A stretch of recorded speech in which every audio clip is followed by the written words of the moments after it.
Jessie said. "We found out which one of the pilots is the spy. Henry came up with a great plan while we were flying back to New Zealand from Antarctica.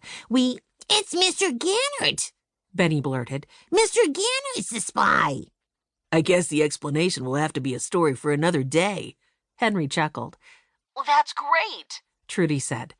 Then she tilted her head.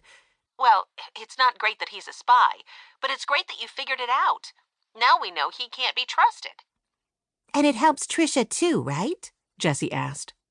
The children had recently learned that there was an investigation going on into thefts around the world. Because Trisha had been seen in the areas of thefts in Kenya, Italy, and Japan, the investigators thought she might be secretly working with the Argents. But now the Aldens could prove otherwise. "Yes, I'll let Agent Carter know," Trudy said. "We now have evidence showing it's Mr. Gannert who's working for the Argents, not Trisha. Trisha will be so relieved to hear the news, if I can ever get hold of her." "What are we going to do about Mr. Gannert?" Jessie asked. "Can you send another pilot to take his place? If he stays as our pilot, he could make trouble for us when we try to return the last box." Trudy shook her head. "I'm sorry, I can't. Well, that brings me to the thing I have to tell all of you. I received a message last night about the final artifact. According to the message, it's important that the 7th artifact is delivered quickly and to the right place. Even if he is a spy, Mr. Gannert is the best pilot Reddimus has. That's why we sent him with you. So unfortunately, we don't have time to find another pilot as skilled as he is." "Can we fly with one pilot?" Jessie asked. "I'm afraid you'll need 2 pilots to make a trip of any real distance." Henry sighed in frustration. "In order to return the box, we have to fly with a pilot who's trying to steal it. This won't be easy." "No, it won't," Trudy agreed. "But you have outsmarted Mr. Gannert and Anna Argent up until now, and you didn't even know there was a spy traveling with you. I know you'll be able to outsmart him one last time."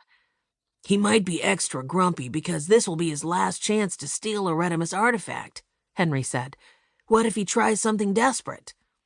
"Desperate people make more mistakes than patient ones," Trudy said. "Remember that and focus on yourselves.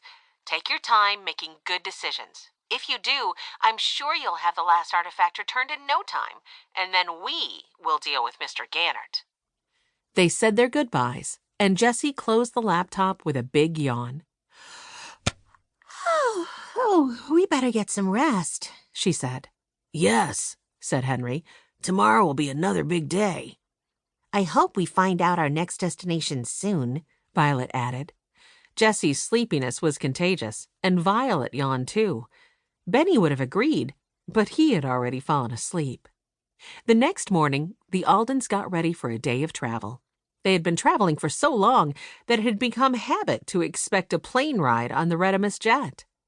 Benny was ready first, and he inspected the jar of dulce de leche while he waited for his brother and sisters. The liquid in the jar was thick like honey. It reminded Benny of the topping on Mrs. McGregor's caramel apple pie. His stomach growled. "Jessie, can I please try some of the dulce de leche?" he asked. "The jar wasn't in the Reddimus box, so it's not the artifact we have to return. It should be okay to taste just a little bit, right?" Jessie laughed. "You're right. The jar is probably a treat for us to try, but I don't want you to eat too much. It will spoil your appetite." The lid was on tight, so Jessie helped Benny open it. They didn't have any spoons in the hotel room, so Benny just used his finger. The topping inside was thick enough to spread, but drippy enough that Benny had to put his finger in his mouth quickly to keep from making a mess. The dulce de leche was sweet and sticky, with a flavor like caramel and butterscotch. "You know, this jar is probably our next clue," Jessie remarked. Henry and Violet were ready to go now, too, and all 4 of them took turns tasting the delicious topping. "Aside from the tag that says fair winds, we don't know anything else about it." "Since it's a food, maybe we should ask a chef," Violet suggested.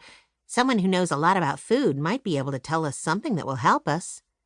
Henry thumbed his chin and nodded. "The hotel restaurant was pretty nice. I'll bet the chefs there know about this sort of thing. Let's start there. We could use some breakfast anyway." The Aldens left their room and went down to the hotel.